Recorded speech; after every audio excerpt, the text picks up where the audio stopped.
ঘুরে বেড়ায় আমার উঠানময় বাড়ির চারকোনা, আর আমি একটা কাঠ পুতুলের মতো নাচি ঝুমুর ঝুমুর তাই অন্য এক ভাষায়। রজনীকাল সহসা পোহাতে চায় না, শূন্যতার গ্রহবন হারিয়ে যায়। গৃহে বাড়ির গভীর অন্ধকার ফিসফিসে অভিশাপ কথা বলে।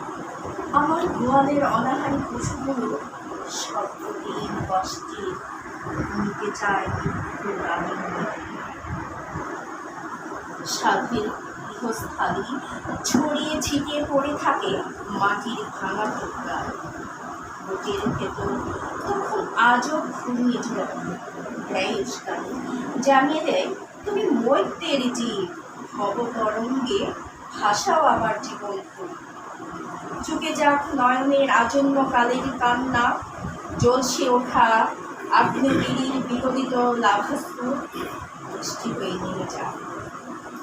আমি তখন আঁচল পিছিয়ে ভিক্ষা চাই, এক মুষ্টি চালের মতন একজন বংশীয় চাষি, যে জমি নিয়ে বিছাবে বীজ, ফলাবে সোনার ফসল, ফুটাবে চাষি চাষি বইয়ের